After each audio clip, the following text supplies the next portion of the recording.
Hi everyone, the clock says 12, but we're still missing a couple of panelists.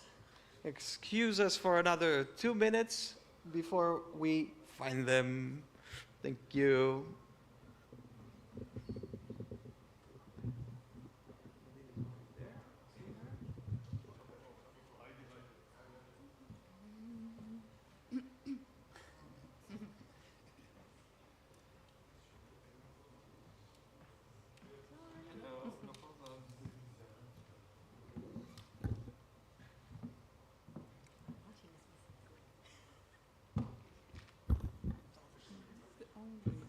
One down, one to go.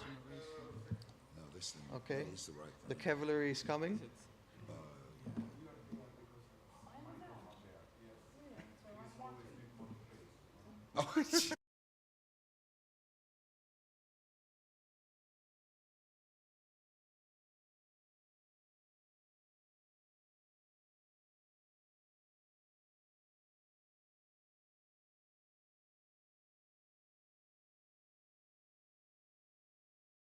How are you guys feeling?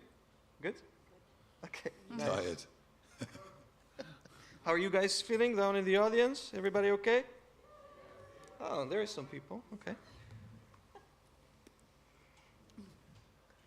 We might start a little bit right now before Martin joins us. If he is around, then he can just join us on the stage. We're going to introduce him in a bit. First of all, welcome everybody to this panel with a very long name. But in general, we're going to be wondering if we still want to live in a music festival in 2024, 2025. I would like to greet everybody in the audience. I would like to greet everybody on the stage. First of all, we're going to be talking about the status of the festivals. How are we experiencing this from different perspectives, from different countries? We're also hoping that the musician from Macedonia joins us. And yeah, just in order to start, I would like to quickly introduce myself. My name is Oscar. I'm the booker of Eurosonic, and I am here with a number of great panelists who are going to be helping me tackle this topic. I will not do justice on what do you do, so I would kindly invite you to introduce yourself. Nadine, do you want to start? Mm-hmm. My name is Nadine Deventer, and I'm the artistic director of Jazzfest Berlin. I'm doing this now for 7 years. The Jazzfest Berlin is part of a big umbrella organization in Berlin, which is called Berliner Festspiele. We are running 7 festivals and a museum in Berlin. It's an interdisciplinary organization which is stately funded by the German government and already existing for more than 70 years. And the Jazzfest just celebrated its 60th, not 16th, 60 Wow. anniversary. I'm not 60 yet, so I'm not the founder. Voila. And I'm very happy to be here. Thank you. Chris? Yeah, Chris Tofu. I'm Matt Meakin. Yeah, I've been living in a festival for 35 years, from when it was pure anarchy to now. And maybe I would do, 25 festivals a year, but I also work for Glastonbury Festival, which is always a big one every year. You would organize 25 festivals a year, or would you attend 25 festivals? Probably we organise about 10 festivals a year. Wow. And then smaller ones, and then Glastonbury is always a big one, and then the rest of the time I'm on the programming stages, and then when I'm not programming stages, I'm actually DJing at everybody's festival. So yeah, I have a really literally have been living in a festival for all that time, even if it's in a truck, Nice. Mm-hmm. My turn, right? Hi, I'm Ingrid. I'm head of PR and communications at Tallinn Music Week, Showcase Festival and industry conference, or may I say cultural convention in Estonia. And our company, actually two of our companies, Shiftworks and Musikanadal, which is translates as Music Week, surprise, surprise. We are actually running some other events in Estonia as well, such as Festival Station Narva, which is not a showcase festival, but it's happening on the border of Russia. Just, across the river is our huge neighbor. And some other music and culture events as well. My past is I started out a long time ago trying to promote or organize underground raves for myself and my friends. And then I worked as a music and lifestyle journalist, and I was also a programmer at MTV Baltics. And Tallinn Music Week is we're going to have our 17th edition next spring. And I think it's considered one of the leading showcase festivals in Europe, together with, of course, Eurosonic, Reeperbahn, Linecheck, etc.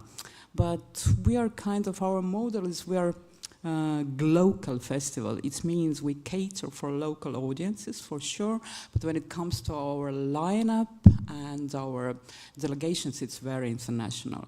And for example, for this year, for next year's edition, we received about 2,000 applications from almost 100 countries. And we usually book artists from about 30 countries. But maybe more about, let's get into detail later on. Thank you. Hi, Martin. Welcome as a part of this panel. Good to be here. Hi. You're a musician yourself, but please, would you mind introducing yourself? Of course. Hello, I'm Martin Jorlev. I'm from Macedonia. I play in a couple of bands, some of which are Lufthansa, Stoj Posle, Točka.com, Zulu 3.4. We play all sorts of music from jazz to rock. We've played on a lot of the festivals you represent here, so I'm happy to be here to talk about this topic with you. Great to have you. And last but not least, Michal, welcome. Hi, I'm Michal. I'm founder of Pro Music, which is a management, booking, and promoter company. We represent about 10 acts from Slovakia and Czech Republic, doing mostly rock shows like promoters. In past we did shows like Korn, Judas Priest, Papa Roach, and many, many more. And I have also the ticketing company called Ticket Life, which we are based in Slovakia and Czech Republic. So. Great. Thank you so much. Now that we know who is on the stage, I would like to point out that I would like to make this panel quite interactive. So I'm going to try to give some guidance for the questions, but if there is questions from the audience, please do raise hands, and you need to keep them up for a little bit because we don't see that good because there's very bright lights shining here, but we will try to engage with you as often as possible. But just to understand who is in the audience, would you mind raising the hand if you're a musician? Okay, there's quite a few. Okay, how about if you work in the music industry in the live sector, so you're a festival or something like that? Okay, okay, it's also maybe just as much. Okay, how about like some artist representatives, so agents, managers, and so on? Okay, also, okay, there's a pretty mixed crowd in there. And how about like the rest of the industry? So let's say just like recording industry and stuff. Okay, a little bit less, but still. And just music fans? Anybody just for music? Just loving it? Okay, some of you. Okay, good. I think we got a picture. But to just head in first, I would just like to understand what is the reality of booking/organizing a festival in 2024 for the 2025 edition? Because I think that quite a few things changed, but let's just try to, find, yeah. Would you like to start, Nadine? How is it organizing a festival for the next edition? That's a bit of a mean question because we just finished our festival and I'm very, very tired, and to just think about the next edition for me at this very moment is a bit of a nightmare, but thank you for asking me.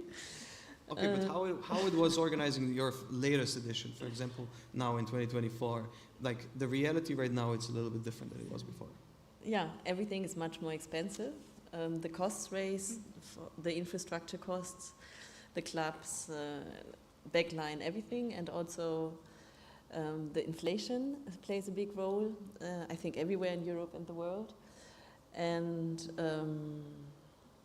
that is a big challenge. As I said, we are part of a stately subsidized organization, so we are very, very privileged also compared to other jazz festivals and jazz organizers, especially also in the city of Berlin. So I'm coming from the free scene. I'm an educated musician myself. So I'm very aware about my responsibility and very privileged situation. And this is how I'm always, my first question is what's happening in the world, in the city, in the music scene, and locally speaking, also politically speaking. For me, it's, as a curator, it's how I approach festivals. It's a very analytic thing. Especially also to be aware of the context, and the context for me is, as I said, our organization, but also and the music field, but also the city of Berlin, which is a still very vibrant music and cultural city, one of the big metropolises in the world. We are nearly 4 million people over there. In the meantime, it is changing. This city is changing also a lot throughout the last years, as is also maybe this COVID, we all experienced the pandemic, and since then maybe, I mean, I'm thinking as a human being, as a citizen, but also as an organizer, a festival maker, I'm always thinking in the time before and after COVID. I don't know if you experienced the same. And because the time before COVID seems so far away, a lot of things changed. I don't know if you have read it maybe, but and that is also maybe a general tendency. The club scene in Berlin is worldwide famous, and the music scene itself too, festivals, everything. We all belong together, and but especially the club scene and also the electronic music club scene is in the meantime struggling, and that has to do with a lot of reasons. We just had our pre-talk to prepare this panel, and it's a bit alike, and then there are, I think, things that are particularly different depending on the cities and countries you are dealing in. But what I read also in Berlin, there is a public debate going on about the crisis of the club scene and the live music scene, and in Germany too, and in Europe, I think. And there are lots of reasons. One is economic, the other one is the pandemic.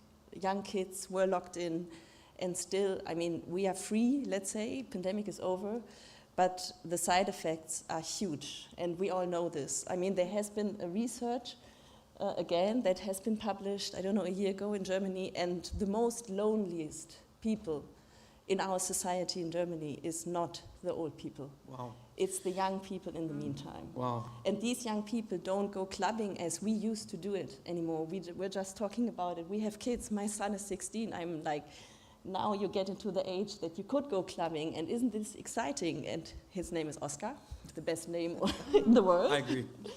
Yeah. And you know what Oscar... Oh yeah, Oscar also agrees over there. And Oscar told me, why should I go clubbing? I'm going to the gym.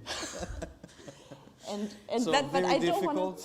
I don't want to talk badly about that. There are lots of reasons. It's very complex. Money is a reason, financial situation is a reason, but also that the younger generation lost the habit to go out and to kind of experience the city and its infrastructure a bit is a fact, I think. Is this also reflecting in Estonia, for example? How is it for you to organize a festival? I mean, your festival is coming up in 2025 now. Yeah, in April, yeah. You know, very similar actually, but add to this that we are only a nation of 1.2 million to be exact. And yeah, And, you know, we also have to realize that the era of 24-hour party people is really, really over. And it became even more clear during COVID time. Because now, of course, we are searching for youth that maybe, I mean, in early 20s, that grew up, you know, that hit their, you know, the era to go out and explore during COVID times. So we have to realize that their clubs are elsewhere. But when so, of course, yeah, we are aging, and all the showcase festivals and conference scenes, you know, it's full of, you know, aging people, you know, middle-aged and post-middle-aged, and, you know, young, hungry bands, you know, trying to either chase their dreams or live up to some expectancies, but somehow, okay. We are actually, when it comes to Tallinn Music Week, for some reason, we are selling better than we used to. Yeah. Yeah. So our sales go up. So I think that our concept of this, you know, like cross-genre and multi-genre, it kind of clicks with the young generation, because everything is post-genre these days. But at the same time, you can find your own niches, your own identities within the festival. Because the way the Tallinn Music Week is curated is we consist of like about 30 various showcase nights, each one of them curated by either some local or international organization, be it jazz, folk, or some, you know, or based on some, you know, weird ideas, some labels, clubs themselves, and, you know, a couple of showcases run by the head office, including myself, which are more based on, you know, zeitgeist idea. Our slogan is tomorrow's music, arts and ideas. So that's why we have, you know, weird little showcases which we name only like, you know, a month or two before the festival. Just, you know, to hit the point, you know. For example, when crypto market was big, you know, then we just, you know, out of the blue, you know, named one showcase night like that. And it was full of like this, you know, young bands, you know, like, you know, just post-internet time, you know, right before COVID, etc., etc. Or the one that is called Soda Pop, which was running, you know, on this hyper-pop wave. So for next edition, you know, I don't know yet. So, yeah. And there's also the hunger, you know, to go out, because, you know, clubs and venues are closing down. And so, yeah, we are doing fine, but of course we are fighting with taxes, inflation, and everything. But so far, so good. Yeah, we'll survive, at least next edition. Yeah, but of course, you know, it's not... without, you know, some, you know, crucial fundings, you know, we wouldn't exist. Yeah. Yeah. So this is the reality of two festivals in two very different countries. But how is it organizing a large-scale event? You, Mikael, you're promoting arena shows as well with very large musicians. Is that, in your eyes, easier? Do you sell out every time you have a headliner show? Or is that also proving to be difficult or different in 2025? I think it's more and more difficult because, like Nadine says, the younger generation is not living that style as we did in past when we grew up. Not going to clubs. A lot of clubs is closing, and also it's with big events. So when you don't have a proper name or proper headliner, it's very hard to sold out. So there are prices going higher and higher. Everything is more and more expensive, and people are choosing where they would like to go. And I think it's more and more events everywhere. So. And in your experience, do you think that people choose to go to a more known headliner shows, or do you see that they're also shifting towards more discovery bands or like a festival that offers a wide variety of smaller names that they could get surprised by. I think younger generation absolutely didn't discover the new acts. They listen to something and go and sell out their artist which they like. So Okay. it's very hard also for artists to build their position on the market and so on. Chris, Glastonbury sells out in 10 minutes, 15 Yeah. minutes, something like that? Yeah. And do you announce any artists before that? No. No, so just like you put out the tickets and sold out.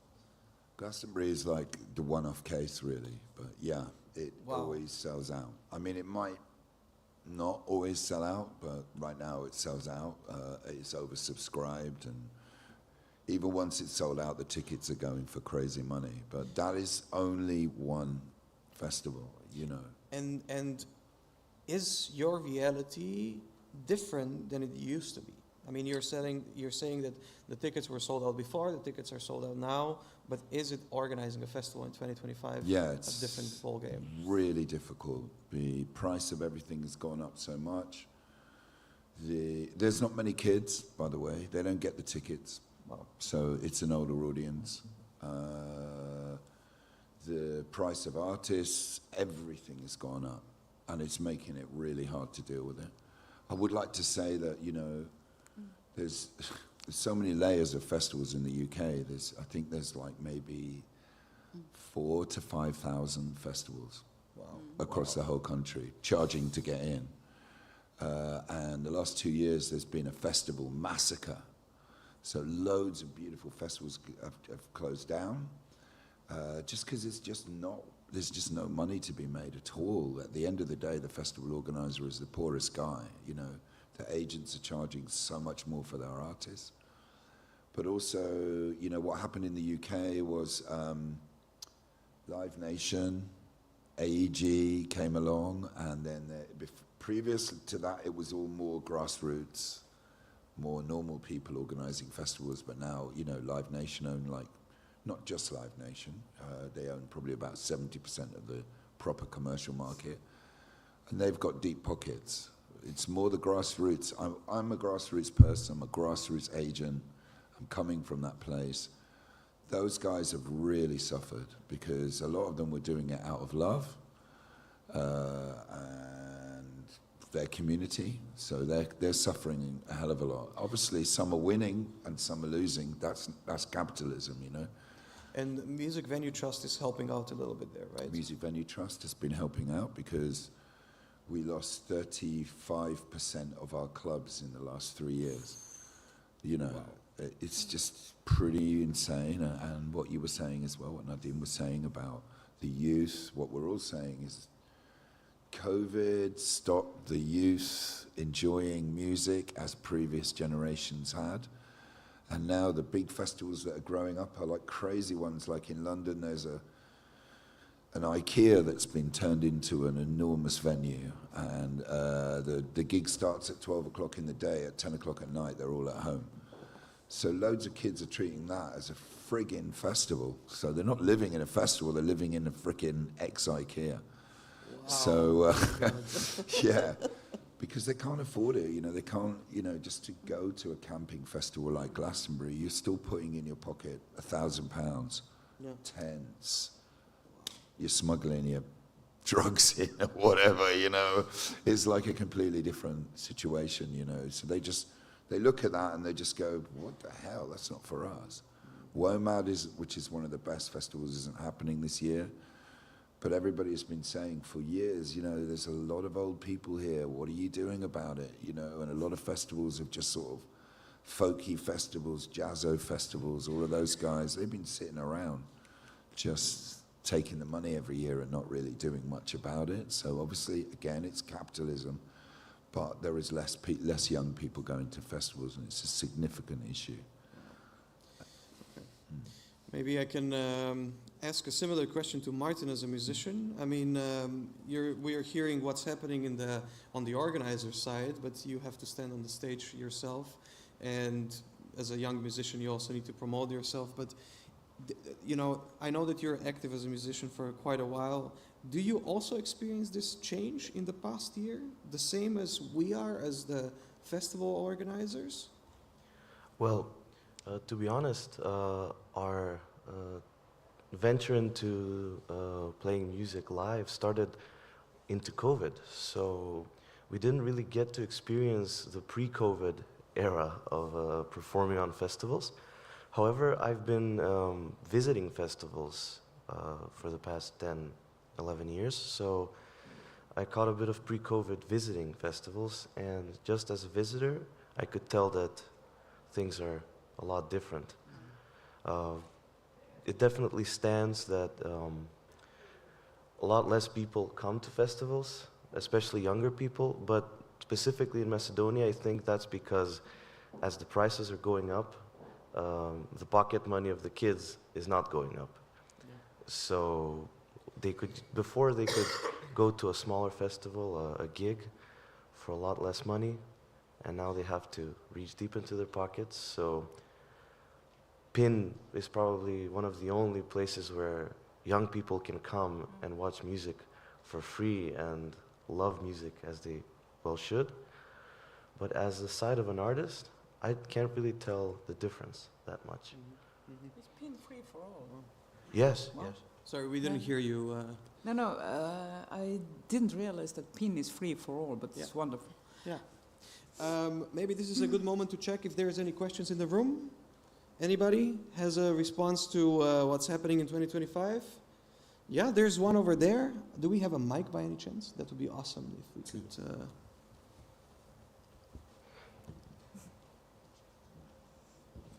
Hi. Hi, can So you my- introduce yourself? What yes, do you do? my name is Michaela. I now work as a administrator in the industry. I proofread projects, but I used to organize festivals myself at one point, and I'm a very avid festival goer. I try my best at this age of 30 to go to as many festivals as I can. You mentioned that there's only older people on the festivals. The youngsters don't have the money, especially for the camping festivals and the big festivals. Do you think that a lot of that is affected by the prices that are enormously high for food and beverage and the experience in itself, not just the tickets? Like everyone, I mean, people can get day tickets, but I see that more and more festivals like Nova Rock or Siget even, they sell out their day tickets immediately, but the Yeah. full festival tickets are very hard to sell out. That's a very good question. Thank you so much for this. Anybody wants to respond to this? Yeah, I mean, that's the thing, is that people don't give young people, and when I say young people, it's only because I'm an old guy. Actually, most of this audience is, we're calling you kids, but that's because you're under like 40. But yeah, young people are really, really aware when they're being ripped off. You know, in the beginning it was all sponsor this, sponsor that, Heineken this. They don't want that. They know they're getting ripped off. They know that capitalism is reaching into their brains and ripping them off. And the cost of food and the cost of all of that. Yeah, it has a serious effect. You know, I have a daughter who I send to festivals all the time, and the amount of times I'm getting phoned up and she's like, please can you put another £100 in my account? You know, it's really tough. And also, you know, commercial organizations, especially the really big commercial festivals, they're not letting, some of them are not even letting you bring food in. You know, Boardmasters in the UK, which is mainly for young people and does sell out. It's like, you know, a rite of passage festival. They are getting ripped to shreds. All of us in this room would hate to be a punter at that festival. You know, no food, you can't bring it in, you're not allowed to cook, no alcohol. It's crazy. That's what I was saying. They're quite happy to go to a day rave. 12 No o'clock in the bottle day till 10. caps. That's very popular these days. Yeah. Moving on the audience side, if we can dive a little bit deeper into this, we heard a little bit before about, that the audience is now a little bit more picky. Do you experience this also yourself? Like, the audience, whoever that is, might be young people, so really Gen Z, or, us millennials, or the older generation. Do you think that when they pick a festival, they really go for one event, or a headliner show maybe, instead of, oh, let's go see 3-4 festivals because we want to see much more than before? Like, what is this experience? Maybe Chris, do you have this? That is definitely the current direction of travel, for sure. It's like one festival a year, and then maybe a couple of day raves. And then, of course, for the really younger people under 25, the new free party anarchist rave situation, which is great, by the way, has grown up a little bit more, where they're paying £10 to get in, and then just redoing it. But the earlier thing is definitely a big zeitgeist. It's like people don't stay out all night. The kids are at the gym in the morning, or watching TV by 12 o'clock at night. These are crazy things. And Ingrid, you're mentioning that this is actually going very well for Tallinn Music Week, that you're selling more tickets. No, not very well, but we are, on a survival trip, Okay, but like, for example... surviving, but it's too early to shout about it. But when it comes to festivals in general, then we have to realize that times are changing. And of course, actually, I can feel it, because I have attended a camping festival, or, where I had to sleep a night in a tent only once in my life, and never, ever more, And of course, I ran out of the place, to find buy new trainers immediately. So, and this is, of course, I'm adding some bold colors here, but still, I can feel it, because why do you have to waste yourself, And the same goes about, like heavy drinking and all sorts of, interesting drugs and the whole rock and roll lifestyle. It's not rock and roll anymore. Rock and roll is health food and morning yoga, and taking nice pictures while doing it all, and posting them, and not, oh my God, not on Facebook, not even on Instagram anymore. So, but on some new trendy platform, Sorry to interrupt, but I know that. So you're saying that the tickets are going okay with Tallinn Music Week, but do you think that your ticket sales are influencing other festivals in Estonia? So, like, I know that, for example, a boutique festival in Sikurmu is not doing the same, like, as good as they used to. But do you think that you're actually taking away from their sales because the audience can go to one event? No, it's not that, but with this, Inti Kurma was a regional festival, and when they started out, they managed to capture a certain zeitgeist for, the generation that was in their late 20s and 30s back then. Like, kind of, like a softer version of indie. And they actually swallowed one other very cool festival. It was called Shilling, which was like your proper indie festival for the heads, people who still listen to Smith and Cure and, all these big 80s names. And and Inti Kurmu, they were a really good festival, wonderful place, like, they were one of the first, among the first of this like kind of lifestyle festivals, happening in the woods, and something for the kids and soft power, etc., etc. But now there are many of them, and when it comes to music, this catering for kind of various tastes, everybody's doing it. So, and the more exotic location it is, or the better. And sometimes, and most usually, it's not even about the lineup itself. It's about the ambience, the atmosphere. That's why, for example, the island festivals in Estonia, in Saaremaa and Hiiumaa, our biggest islands, are very popular.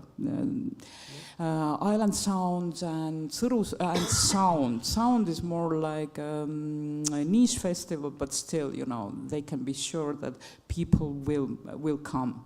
But yeah, when it comes to festivals like Intsi, Kurmu, I hope time will come again. But they grew up in a way from us. They booked many acts who they discovered Italian Music Week, and kudos for them for that. So we didn't swallow them. These are the other festivals, summer festivals, in some beautiful locations in Estonia. And the other thing is summertime in Estonia is nice without any music. Okay. The sea, lakes, woods, fish. Yeah, you can go fishing. So music is not for everybody these days. Yeah. If we switch to a big city, Berlin, with 4 million people comparing to 1.5 million in Estonia, how is it competing for the audience in such a large city? I mean, there must be 100 festivals by itself in Berlin. How are you experiencing this new generation, but in terms of festival goers? That's true. I mean, I just read another statistic. I love statistics because you have a subjective personal reality, and then of course we know about the problem of having statistics, it's all of there is no objective way of analyzing whatsoever. But if you know the criteria, and then again you look at statistics, again, to just explain to you the craziness of Berlin, of these kind of cities, is in average every day from Monday to Sunday we have 1,000 cultural events going on in the city. 1,000. Jesus Christ. In the really busy periods, and our festival is falling into one very busy period, November, October, November, September, October, November, it's in average 1,300 music and cultural events going on. So it's a problem. It's not a problem, it's a challenge. This is the reality we are all dealing in Berlin. So I'm not coming from Berlin. I'm now living there for 13 years. It's my third time. End of the 90s, I've started my studies in Berlin. It was a very different planet, end of the 90s, the city of Berlin. And what I was saying at the beginning, for me as a curator, it's very, very important to know the place and also to live there and to feel the city and to be very open-minded and to be in touch with a lot of colleagues, to really go out a lot and to understand what's going on and what might be missing. I'm always looking for this, what is missing here? Because, as I said, as a very privileged organization, being stately funded, I think our role as Jazz Fest Berlin is different than commercially driven clubs or cities. And I don't want to be a big exclusive player to just push the others away and to celebrate my own party, but to really be in touch with local musicians, with colleagues, and of course also internationally, and to understand what the contribution of the Jazz Fest Berlin could be like. That is a very I mean, this is honestly year after year after year our biggest challenge. And then what this festival is not doing, what you might now think, I don't know if you guys know the Jazz Fest Berlin, probably not, because this is not, at least not my peer group that I'm here, but I love to attend finally the PIN conference. That's also important.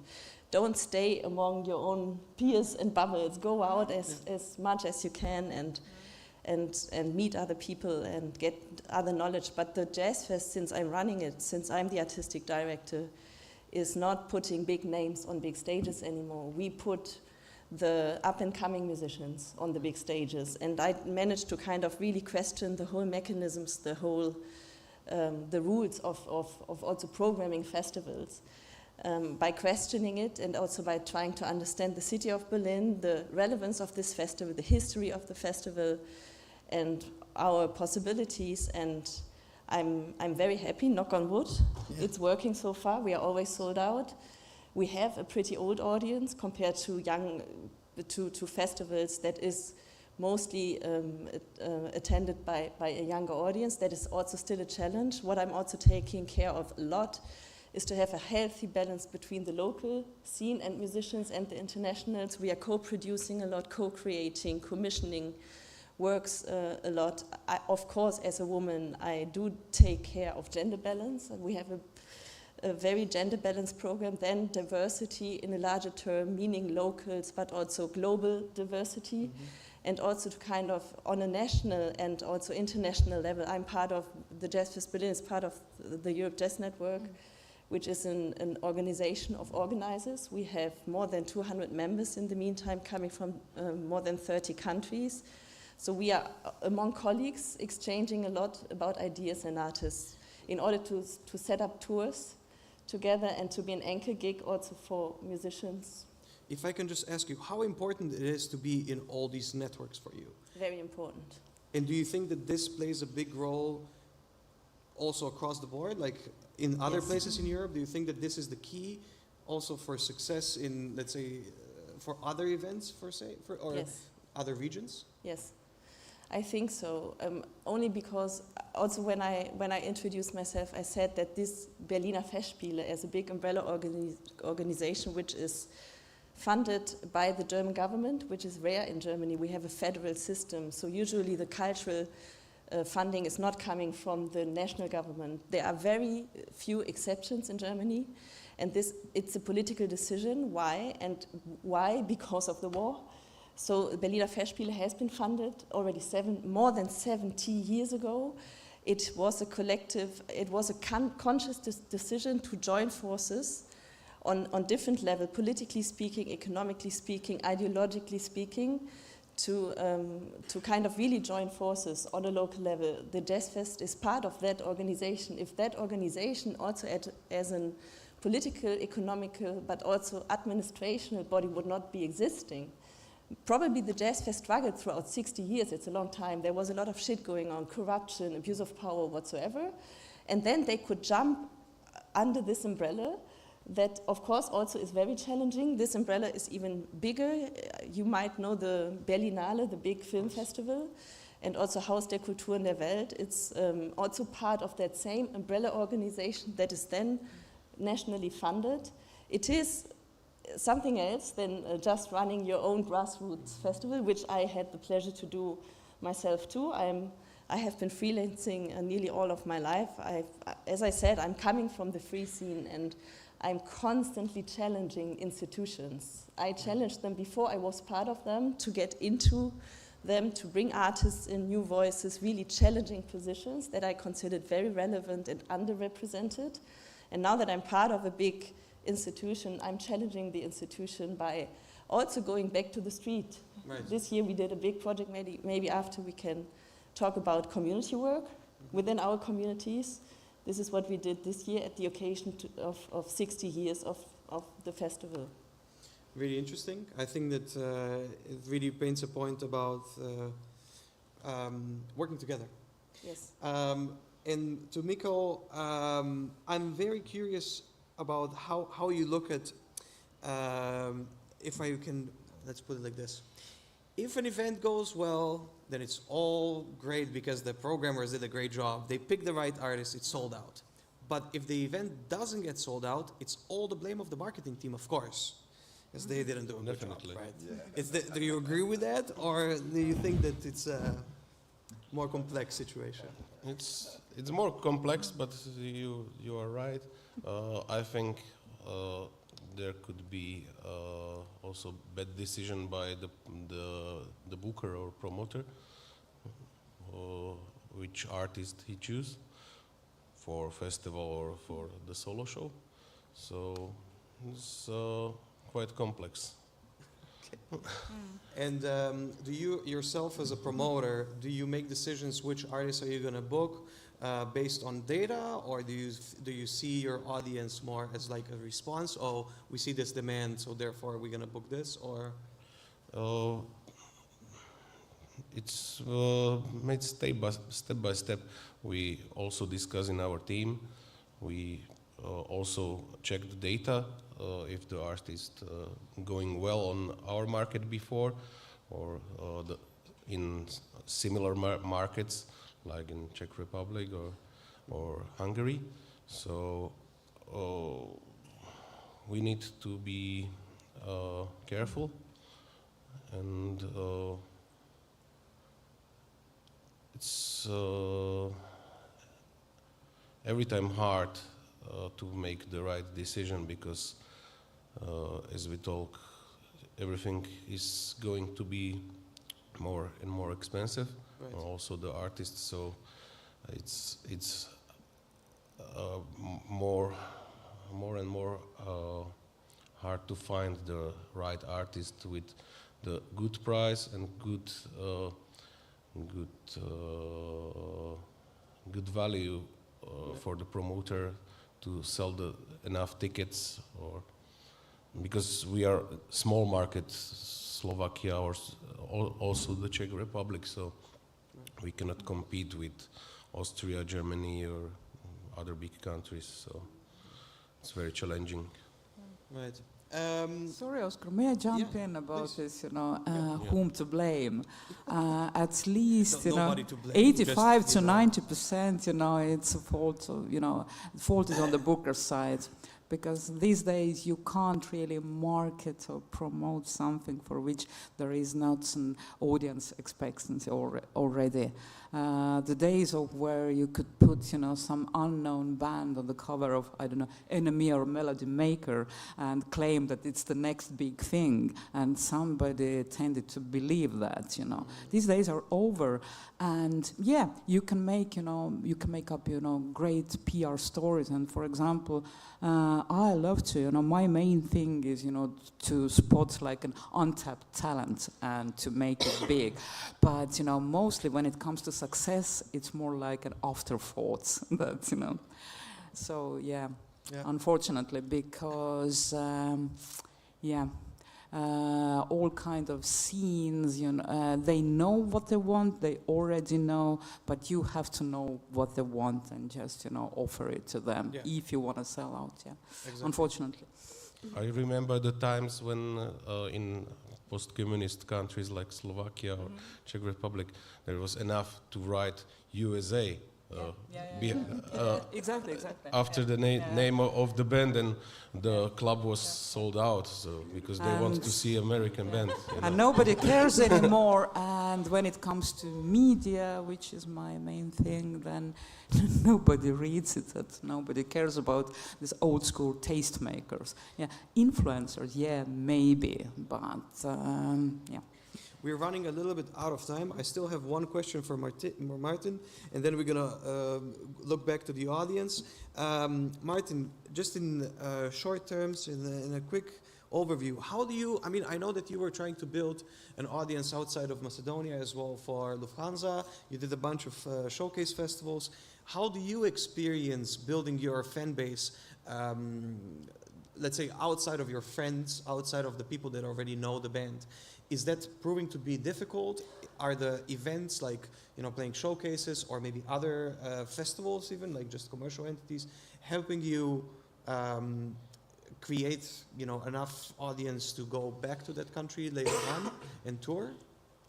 Well, to be honest, showcase festivals currently have been a motive to sort of expand our reach, in the sense that we would get, for example, we got Ment Showcase Festival in Slovenia, so we decided, okay, how do we reach here? We don't have enough money to just go to play that one show, so let's make a tour to go there.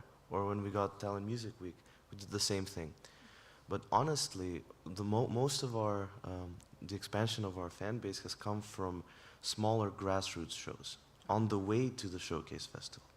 Because I feel that showcase festivals especially, but festivals in general, have become sort of a, well, they always have been this, but even the fans and the bands feel like fish in an ocean. While playing in a smaller venue is, you have your own pond to frolic in. So, for example, we played in Latvia, in Riga, and there we made more fans than maybe 2 or 3 showcase festivals combined, because it was just people who generously and genuinely wanted to see the music, instead of people who are just passing by. So essentially, showcase festivals has proven as a good tool for us to sort of expand our reach, to meet new people in the music industry. So they're invaluable in that sense, but in the sense of fans and genuine music lovers of our art and what we do, I feel that we have made more fans in smaller grassroots, sort of independent shows.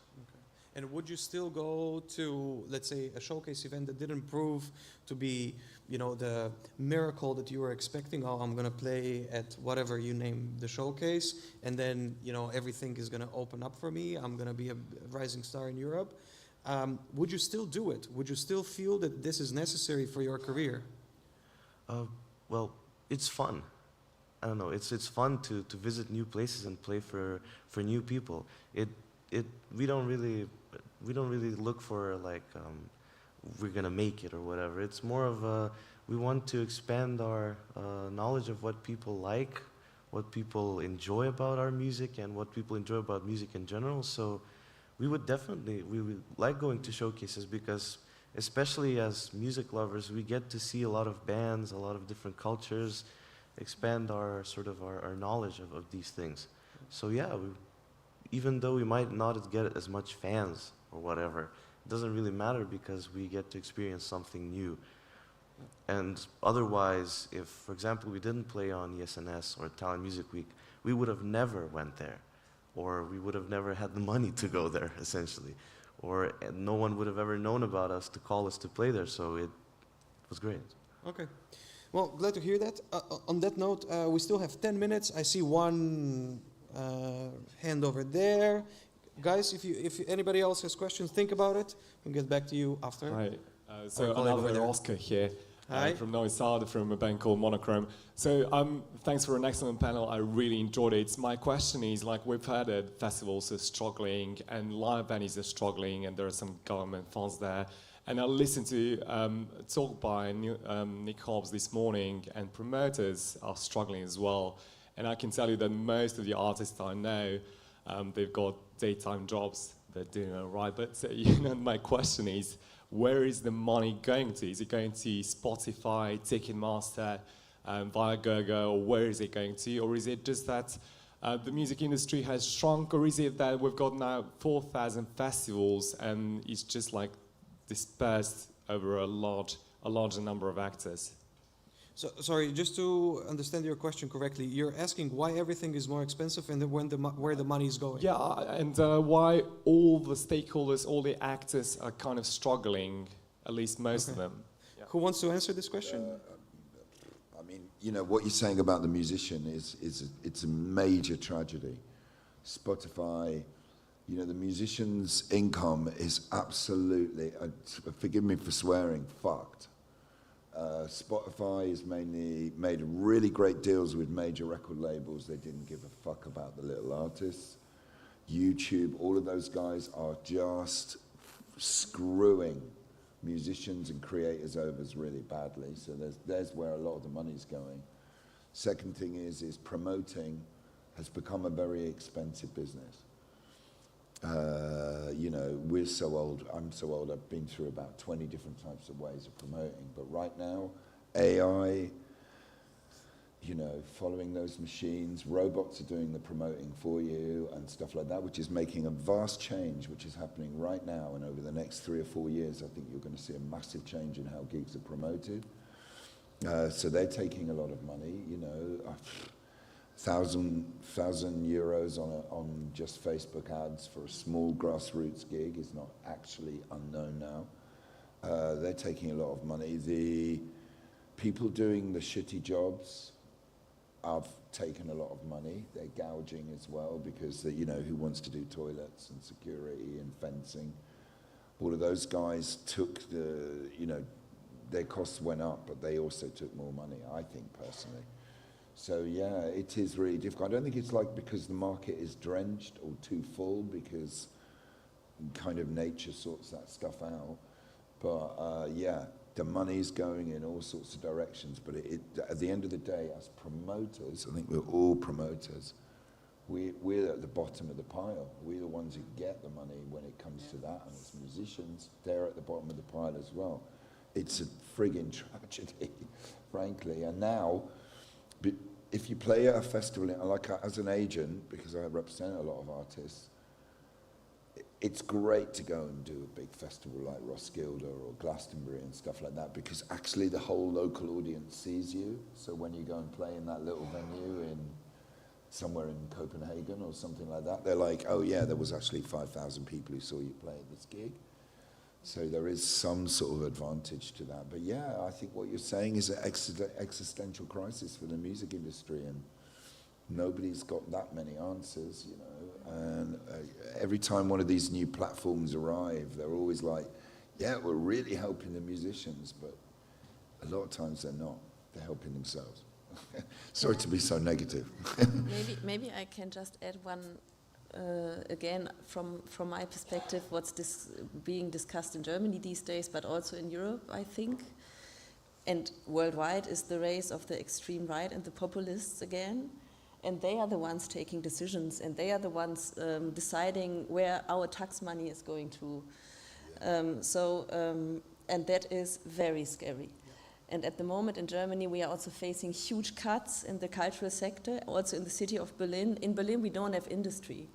Our creative sector is our industry. It's the main attraction worldwide for tourists, and tourism is very important for these cities, and not only tourism, also for our citizens. Still, cities like Berlin and London, New York, Paris, they are big melting pots. People from all over the world are coming and also living there, and the music and cultural scene is composed by people from all over the world, which is a beauty and unique, and we need to maintain it. And I feel, of course, now with the race of the extreme right parties everywhere, they take other decisions, and that's another threat. Yeah. So everything, the infrastructure that we have been building up, at least also in Germany and also Berlin for the last 10 years, is in big danger. Pop music. We have a music board in Berlin, which is very important. We have a pop music festival run by the music board, distributing money to pop musicians, to clubs. We have a club commission that is very visible in the city of Berlin for, let's say, 15, 20 years. Very, very important for the infrastructure. We have lots of funding schemes also for musicians, providing rehearsal rooms, free spaces, because if you can't rehearse anymore, we have gentrification in Berlin, big time, like rents are raising, and we have Elon Musk next door with his shit Tesla company, and all of this is happening. And all of this is in danger. In 6 weeks, we will have 12% cuts in the cultural budget of the city of Berlin. That is now still being negotiated. Now that we are sitting here, it means 130 million euros less for the cultural sector in the city of Berlin, which means it's the end of a lot of clubs, of a lot of festivals, of a lot of theaters, also operas. Everybody is affected, but the free scene, the independent scene, of course, mostly. And it's only 2.1% of the overall budget of the city of Berlin, 130 million. It's, I mean, put it into reference. You take 10%, 12% of these 2.1% of the overall household and damage a lot, which will be disappearing. And it's, of course, the new initiatives like inclusion, I mean, it's a disaster, and that we should talk about this and be aware of that danger too, right? I want to squeeze in one more question from the audience. If somebody has a very urgent question, anybody? I'm sure there's going to be a question. Yes? No? You sure? Yes? 2, 3. I don't see any. Yeah, you don't see me. Okay. Small guy, 100 kilos. So I'm a local guy. I'm Toshe from Lokumfest. It's from small town nearby the Greece border. So I'm in this profession for 30 years. I'm running 19 years this small festival, Lokumfest, which is based on heritage, traditional music and fusion, but also heritage is a very important part of this. And now the story of tourism, because I have this faculty of tourism long time ago, and I never thought that somebody will activate this story, tourism and culture, which was always getting together. Now it's very mainstream, becoming a mainstream story. So I want to thank to all of you, but especially Nadine, that share these problems with us, because on national, local level, we all have this kind of problems, and financing culture, it's becoming, it always been a political question. In Macedonia, we are fighting with this kind of estradization of culture, because the local government, and they are not transparent with sharing the money, and they're investing in pop or estradization culture. They're not pop festival, but like Bosnian, Serbian, Croatian, ex-Yugoslav, turbo folk stars, etc. So we are talking about millions, and we are struggling with the sustainability and with the rehearsal space, etc., etc. So financing and sustainability is a big issue, and here most of us, we don't want to have anything with policy, with politicians, but this is becoming a political question. Financing is becoming a political, of culture is becoming a political question. Sorry, we have only... And this one, and just to mention this as an experience, we are the only country, I don't know about you guys, that culture is like a nice lady who is attracting tourists. The culture is investing in tourism all the time, and until now in Macedonia we don't have feedback. The tourism is not... Until now, I don't know what will go on this year, next year. Until now, they did not invest in culture. That's it. Thank you. Sorry, thank you so much for explaining this. What is your specific question on this topic? No, it was, I want to just do... a comment. Just a comment. Okay, thank you. Because we started 5 minutes late, I'm going to take another 4 minutes, because that's going to be exactly 5 minutes after 1, to ask the panel about one last question, which is very important. Do you want to live in a music festival still in 2025? Do you feel like living in a music festival in 2025? I live in a music festival. You do? Okay, good. That's my life. It's also my life. I mean, this is what we are doing. I mean, this is at least why I started this. I love it. And I'm totally dedicated to what I'm doing. And I also, we talked about a lot about economic situation and also tourism and stuff. I want to underline that for me, the music and culture and creative industries is also a very, very important free space for any kind of expression, for our democracy. It's super important to maintain what we build up, and it's not only about partying, and it's not only about us now getting old being kind of surprised what's going on with the young guys. Why do they hang out at the Späti in Berlin, at the night kiosk, and having their little parties on the pavements? We also had that, but then we went on to the clubs. We also didn't have money, but we organized ourselves. It's different times. What I said at the beginning is there is still it's still a trauma. They are still also traumatized by COVID. It's true. I mean, it's not over. Yeah. People are damaged, you know, and we need to stick together. And this is why I'm attending these conferences. And thank you, Login and everybody here, for inviting all of us, because it's important that we talk, that we stick together, not become frustrated, to look forward, to find solutions, exchange ideas, and really kind of go on. It has been a fight, and I think it will be a fight, and it's also very beautiful, you know. It is. Quickly for the next one, Ingrid, you want to tell me if you want to do you want to live a music festival in 2025? I don't want to live a music festival. I never wanted to, but I want to be involved with music festivals, and I want to visit, you know, festivals like PIN. Yeah, most definitely. To get to know more about, you know, the local, not even the culture, but, you know, the DNA of it all, you know. What makes you tick, you know? Why have you picked acts like that? Why are we sitting here, you know? All these, you know, wonderful, you know, once-in-a-lifetime combinations, you know.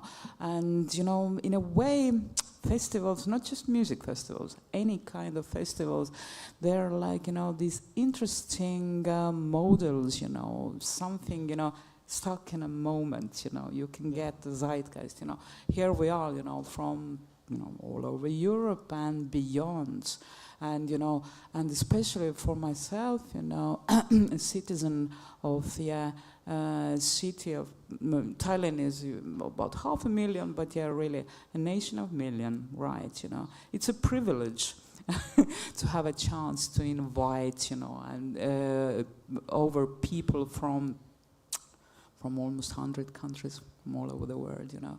Thanks, and Ingrid. we have to enjoy it, yeah. Yeah. Martin, do you want to live in a music festival? Well, yes, but with an asterisk Oh, next to it. what is it? The asterisk is for it to be a more honest festival, a more grassroots festival. Because I enjoy PIN a lot. We, with our collective Goal Apply and our Naked Mountain, we've organized a couple of grassroots festivals. I enjoy those because it's the energy of loving music prevails. When it's all sterilized, it's boring for artists and for festival goers, and you're just, like I said, just another fish in the ocean. Yeah. So I would live in a music festival that's like that and that pays attention to honesty in music. Great. Thank you. And the final one, Mikael, would you like to live in a music festival? Quickly, because we are out of time. Definitely yes, because that's what we are doing. Is we love the music. We want to work in this field, so Brilliant. we must be proud of our work and do it as we can and do our best. So. I would definitely love to. Yes, absolutely. Me too. There's no doubt. Thank you so much, everybody, for living this panel with us. And thank you so much, Logan, for organizing another beautiful edition of PIN. Thank you for the panelists.